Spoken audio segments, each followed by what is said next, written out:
Good morning, friends. Today I am going to teach you the exercise 1.1 of the rational number class 8, because yesterday I have taught you the theory portions of the rational number and solved some example of rational number. So I am going to now discuss about the questions that are given in exercise 1.1 in rational number. So the first question of exercise 1.1 is, which of the following are rational numbers?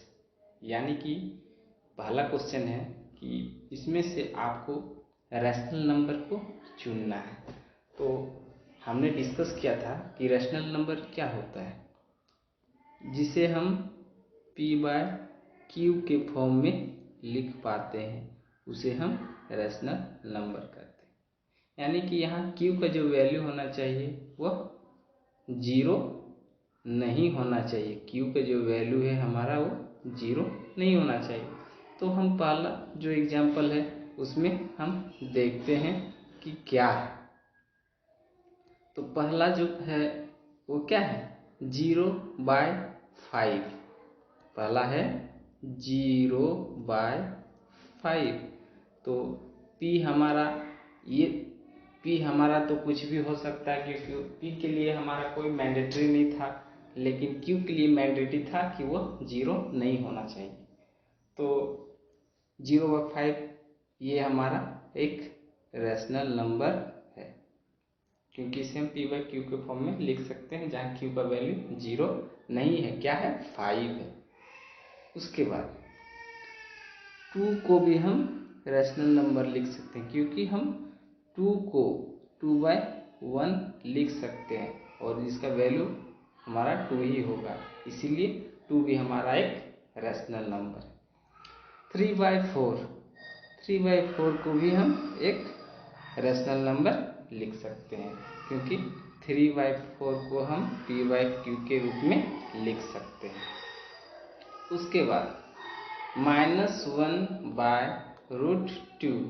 तो -1/√2 को हम p bye Q के form में इसलिए नहीं लिख सकते हैं, क्योंकि q का जो वैल्यू है वो हमारा, इसका वैल्यू कोई डिफाइंड वैल्यू नहीं है। यानी इसका रूट जो है, इसका अगर वर्गमूल निकालेंगे, स्क्वायर रूट निकालेंगे, तो वो क्या निकलेगा, वो हमारा निकलते जाएगा। इसका 1.412 इस तरह से करके इसका अनंत तक इसका हमारा जो वर्गमूल होगा वो निकलते रहेगा, स्क्वायर रूट निकलते जाएगा। इसीलिए हम 1/2 हमारा क्या है, इरेशनल नंबर, इसे हम रैशनल नंबर नहीं कहते हैं। अगला है हमारा 5/0। तो 5/0 को हम रैशनल इसीलिए नहीं कहते क्योंकि q का वैल्यू यहाँ पर 0 हो गया, और रैशनल नंबर का डिफिनेशन में ही हम पढ़ चुके हैं कि वो q का वैल्यू 0 नहीं होना चाहिए। अतः 0/5, 2 और 3/4 हमारा रैशनल नंबर है। अगला जो क्वेश्चन है, क्वेश्चन नंबर 2, उसको हम देखते हैं। इसमें हमें क्या करना है, identify the numerator and denominator in the following rational number. यानी इसमें हमें इस न्यूमरेटर और डिनोमिनेटर को पहचानना है। तो हम ऑलरेडी पढ़ चुके हैं, we have already learned about the numerator. Numerator क्या होता है, यानी कि न्यूमरेटर जो फ्रैक्शन में ऊपर में होता है, p का प्लेस पे होता है, उसे हम न्यूमरेटर कहते हैं, और जो q के प्लेस पे होता है उसे हम डिनोमिनेटर कहते हैं, उसे हम डिनोमिनेटर कहते हैं। तब क्वेश्चन में हमको सिर्फ आइडेंटिफाई करना है। तो आइडेंटिफाई करना है तो जो -2/3 है उसमें -2 न्यूमरेटर है, 4 न्यूमरेटर है, 0 न्यूमरेटर है, 5 न्यूमरेटर है और 3 न्यूमरेटर है। उसी तरह से जो नीचे वाला 3 है वो डिनोमिनेटर है, 1 है वो डिनोमिनेटर है, 3 है वो डिनोमिनेटर है, और 5 को हम 5/1 लिख सकते हैं, अर्थात इसमें जो डिनोमिनेटर हो जाएगा वह 1 होगा। और 3/-1 में -1 जो है वो क्या है, डिनोमिनेटर है। तो इस तरह से हमने क्वेश्चन नंबर 2 को भी सॉल्व कर लिया। Now I would like to discuss about the question number 3. Express -5/3 as a rational number whose numerator is 5, 35 and -20। यानी हमें -5/3 को रैशनल नंबर के रूप में लिखना है जब इसका न्यूमरेटर 5 हो। तो पहला का आंसर होगा वो क्या होगा, 5 ही हमें न्यूमरेटर चाहिए, तो 5/3। अगर इसको हम मल्टीप्लाई करेंगे -1 से तो हमें क्या प्राप्त होगा, क्योंकि हमें यहाँ पॉजिटिव का 5 चाहिए न्यूमरेटर में, तो पॉजिटिव का 5 लाने के लिए हमें क्या करना पड़ेगा, माइनस से इसको मल्टीप्लाई करना पड़ेगा, ऊपर भी और नीचे भी, यानी न्यूमरेटर में भी और डिनोमिनेटर में भी। तो अब हम ऊपर को अगर minus minus minus into minus क्या होता है, प्लस, यानी प्लस का 5 हो गया, और नीचे में हमारा हो जाएगा माइनस का 3। तो इस तरह से हमें जो न्यूमरेटर मिला, जो प्लस का 5 बोला गया है, तो वो हमारा न्यूमरेटर प्लस का 5 आ गया। तो हमारा जो आंसर होगा वो क्या होगा, 5/-3। अगला जो क्वेश्चन है वो क्या है, 35। तो हमारा क्वेश्चन है -5/3, तो हमें न्यूमरेटर में कितना लाना है, 35। तो न्यूमरेटर में 35 लाने के लिए हम क्या करेंगे, ऊपर मल्टीप्लाई करेंगे, क्यों पॉजिटिव का चाहिए और यहाँ हमारा नेगेटिव में -5 है, तो -7 से मल्टीप्लाई करेंगे ऊपर भी और नीचे भी -7 से मल्टीप्लाई करेंगे। तब ऊपर में हमें positive minus into minus plus का 35, और नीचे में जो होगा माइनस का 21। तो इस तरह से हमने इसका भी आंसर निकाल लिया। अब हम अगला जो है वो क्या है, -20। अब -5/3 है, तो हमें न्यूमरेटर में क्या चाहिए, माइनस का ही 20 चाहिए। तो हमको माइनस तो ऑलरेडी हमारा है -5, तो इसको न्यूमरेटर को 4 से ऊपर में और डिनोमिनेटर को भी 4 से, यानी सेम नंबर से ही हमको मल्टीप्लाई करना है। तो माइनस का 20 और माइनस का ये प्लस का 12, जो कि हमारा आंसर होगा। अगर वीडियो आपको अच्छा लग रहा है तो आप हमारे चैनल एमके मैथमेटिक्स पॉइंट को जरूर सब्सक्राइब कीजिए, अपने दोस्तों को शेयर कीजिए। अगर कोई प्रश्न है, आपको कोई डाउट है, अगर कहीं समझ में नहीं आया तो आप मुझे कमेंट सेक्शन में जरूर पूछ सकते हैं। Now we are going to discuss about the question number 4 of exercise 1.1. What is the question number 4? The question number 4 is express 3/4 as a rational number whose denominator is 12, 20 and -16. So at first, यानी कि denominator जो होना चाहिए वह 12 होना चाहिए।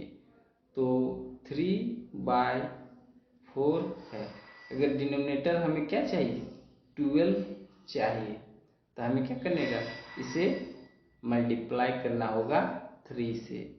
जब हम डिनोमिनेटर को 3 से मल्टीप्लाई करेंगे तो ऊपर भी हमें क्या 3 से ही मल्टीप्लाई करना पड़ेगा, यानी 3 3 जा 9, यानी 9/12 हमारा आंसर होगा। अब अगला है 20, यानी 3/4 क्या हमें जो डिनोमिनेटर चाहिए वह 20 चाहिए, तो हमें मल्टीप्लाई करना पड़ेगा नीचे में 5 से और ऊपर में भी 5 से, क्योंकि सेम नंबर से न्यूमरेटर और डिनोमिनेटर में गुना किया जाता है। या डिवाइड भी करना है तो न्यूमरेटर को भी सेम नंबर से डिवाइड करना होगा और डिनोमिनेटर को भी सेम नंबर से डिवाइड करना होगा। तो जब हम मल्टीप्लाई करते हैं 4 5 20, जो कि हमारा डिनोमिनेटर रिक्वायर्ड है वो आ चुका है, और ऊपर भी 5 से करेंगे तो 5 3 15, जो कि हमारा आंसर 15/20। अगला क्वेश्चन है वो क्या, -16, डिनोमिनेटर -16 आना चाहिए, तो 3/4 है। हमें चाहिए क्या डिनोमिनेटर में, -16, तो -16 लाने के लिए हमें क्या करना पड़ेगा, हमें यहाँ ये पॉजिटिव है तो यहाँ नेगेटिव -4 से मल्टीप्लाई करना पड़ेगा।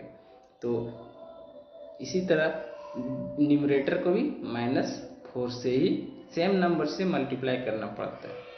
तो हम इसे करते हैं तो ये हमारा -12, यानी माइनस अगर लाना है तो 4 4 जो 16 माइनस और ऊपर भी -4 से, यानी -12/16, जो कि हमारा आंसर होगा। अगला नेक्स्ट क्वेश्चन जो है question number 5, express in the standard form, यानी एक्सटेंडेड फॉर्म में हमें लिखना है। तो क्या है, 15/65। एक्सटेंडेड फॉर्म मतलब जो सिंपलेस्ट फॉर्म होता है उसे हमें लिखना है, यानी दोनों का कॉमन फैक्टर और एक के अलावा दूसरा कोई कॉमन फैक्टर दोनों में नहीं होना चाहिए। तो अभी हम क्या करेंगे, दोनों को कैंसिल आउट करेंगे। 5 3 15 और 5 13 65। अब ये कैंसिल आउट नहीं होगा, तो हमारा जो होगा 3/13, ये इसका उत्तर आंसर होगा। अगला क्वेश्चन है वो क्या है, 33/77, 33/77 माइनस, अब हमें इसे स्टैंडर्ड फॉर्म में लिखना है, तब क्या करेंगे, 11 3 33, 11 7 77, यानी 3/-7, जो कि स्टैंडर्ड फॉर्म है। अगला क्वेश्चन है -13/-78, इसे हमें स्टैंडर्ड फॉर्म में लिखना है। तो न्यूमरेटर में भी माइनस है और डिनोमिनेटर में भी माइनस है, दोनों माइनस माइनस कैंसिल आउट हो चुका है। अब क्या करेंगे, अब इन्हें कैंसिल आउट करेंगे, तो 13 6 13 1 13, 13 6 78, यानी 13 6 78।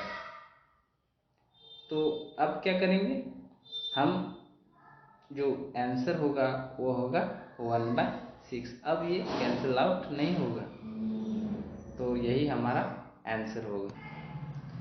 अगला क्वेश्चन है question number 6, write down the absolute value of the following rational number, यानी कि हमें इनका एब्सोल्यूट वैल्यू लिखना है।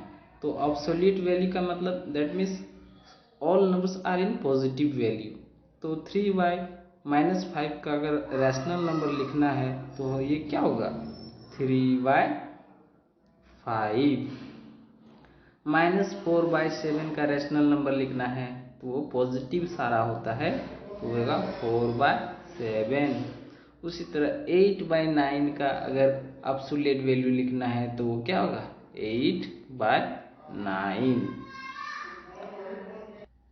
अगला जो क्वेश्चन नंबर 7 है, इसमें हमें वैल्यू निकालना है, यानी सारा का एब्सोल्यूट वैल्यू निकाल के ऐड करना है।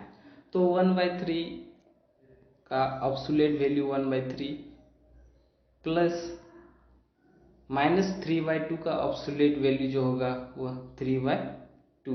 अब हमें इसे ऐड करना है, तो ऐड करना है तो 3 to एलसीएम लेंगे दोनों का, 3 2 6, एलसीएम लेने पर 3 2 6 और 3 2 2 1 2, प्लस 2 3 जा और 3 3 जा 9, यानी कि 11/6 जो हमारा 7 का आंसर होगा 11/6।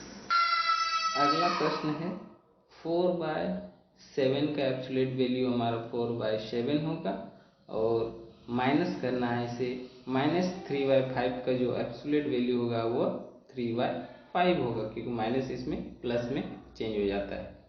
अब दोनों को डिवाइड करना है, तो 7 5 जा 30 और 5 4 जा 20, 5 7 जा 35 और 7 3 जा 21। तो इसी तरह से हम जब माइनस करेंगे तो ये 21 ज़्यादा है, तो इसके आगे जो साइन है वो माइनस का 35, यानी कि हमारा जो आंसर होगा क्वेश्चन नंबर 2 का वो -1/35। अगला क्वेश्चन है क्वेश्चन नंबर 3, -2/3 का एब्सोल्यूट वैल्यू हमारा क्या होगा 2/3, -1/6 का होगा 1/6। अब हमें इसे माइनस सब्ट्रैक्ट करना है, तो एलसीएम हो जाएगा 6, 3 2 जा 6, 2 2 जा 4, माइनस 6 1 जा 6 और ये 1, यानी कि ये हो जाएगा 3/6। अब इसे हम कैंसल आउट जब करेंगे तो 3 1 जा 3, 3 2 जा 6, यानी कि इसका जो आंसर होगा वो होगा 1/2।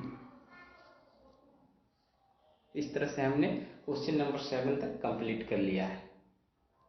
अगला क्वेश्चन है question number 8, find modulus of, ये जो साइन दिया हुआ है इस साइन को मॉडुलस या ऑब्सोलेट वैल्यू कहते हैं, यानी find the modulus of x minus y and y minus x.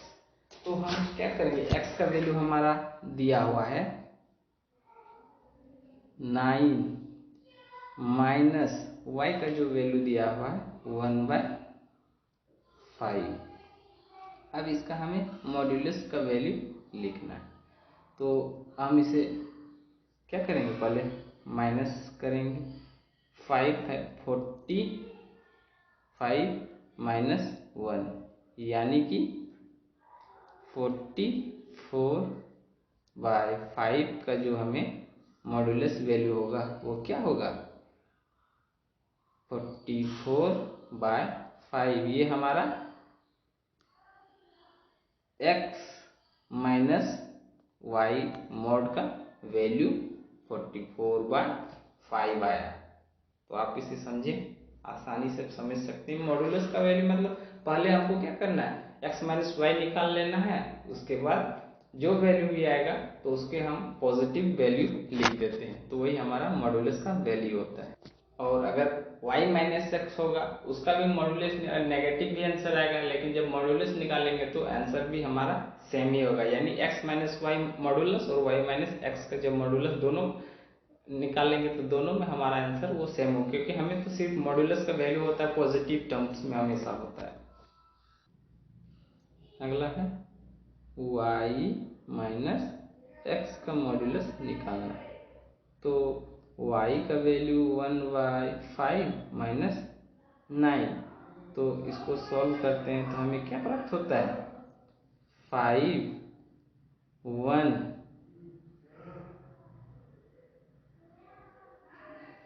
Minus 9 5 जा 45, तो हमें इसमें जो आंसर मिलता है वो होता है -44/5। लेकिन जब इसका हम मॉड निकाल देंगे, क्योंकि हमें मॉड का वैल्यू पूछा है, ऑब्सोलेट वैल्यू पूछा है, तो वो 44/5 आता है। तो आप लोग इसे समझें, यानी कि x माइनस वाई करे या y माइनस एक्स करे, दोनों का जब हम ऑब्सोलेट वैल्यू निकालेंगे तो दोनों में ही आंसर हमारा 44/5 आएगा। अगला क्वेश्चन है x माइनस वाई मॉड्यूलस का वैल्यू निकालना है, तो x का वैल्यू हमारा क्या है -7, और y का वैल्यू हमारा है 3 और बीच में साइन है माइनस का, यानी सब्ट्रैक्ट करना है और इसका मॉड वैल्यू निकालना है, एब्सोल्यूट वैल्यू निकालना है। तो ये क्या होगा, माइनस माइनस है ये तो माइनस का 10 होगा। अब जब हम इसका एब्सोल्यूट वैल्यू निकालेंगे तो वो हमारा 10 होगा। तो आप इस प्रश्न को भी इजीली समझ चुके होंगे। आज का जो सेशन का लास्ट प्रश्न है क्वेश्चन नंबर 10 क्या है, right 3 rational number equivalent to the following rational number, यानी हमें सबका इक्विवेलेंट रैशनल नंबर लिखना है। तो पहला है -2/3, इसका हमें इक्विवेलेंट फ्रैक्शन लिखना है। तो हम बोले थे कि अगर -2/3 है, अगर इसका इक्विवेलेंट फ्रैक्शन लिखना है तो हम इक्वल नंबर से अपर और लोअर यानी न्यूमरेटर और डिनोमिनेटर को मल्टीप्लाई करेंगे। तो किसी भी नंबर से आप मल्टीप्लाई कर सकते हैं जो सेम होना चाहिए। तो हम 2 ले लेते हैं, तो हमारा जो पहला का आंसर होगा वो -4/6 हो। उसी तरह 3/5 का अगर इक्विवेलेंट फ्रैक्शन लिखना है तो क्या करेंगे, 3/5 को हम सेम नंबरेटर और डिनोमिनेटर को सेम नंबर से मल्टीप्लाई करेंगे। तो 2 ले लेते हैं, 2 आप कोई भी नंबर लिख सकते हैं, 4 5 6 7 8 10 जो ले सकते हैं एज यू विश। तो हम क्या करेंगे, 2 ले हैं, सबसे आसान जो। तो 3 2 जा 6 और 5 2 जा 10, यानी ये भी हमारा क्या है 3/5 का इक्विवेलेंट फ्रैक्शन 6/10 है। अगला जो है वो है 7/-6, 7/-6, इसका हमें इक्विवेलेंट फ्रैक्शन लिखना है। तो हम क्या करेंगे, सेम नंबर से आप 3 से मल्टीप्लाई कीजिए और नीचे भी 3 से मल्टीप्लाई कीजिए। तो 7 3 जा 21 और 6 3 जा 18 माइनस, यानी ये हमारा क्या होगा 7/-6 का इक्विवेलेंट फ्रैक्शन हुआ। तो आज का जो सेशन था हमारा थोड़ा इंटरेस्टिंग था, वो रैशनल नंबर का एक्सरसाइज 1.1 करवाए हैं। तो आगे की क्लास में आगे का जो चैप्टर है उसको हम एक्सरसाइज 1.2 और उससे जो रिलेटेड थ्योरी है उसको भी हम कंप्लीट करेंगे।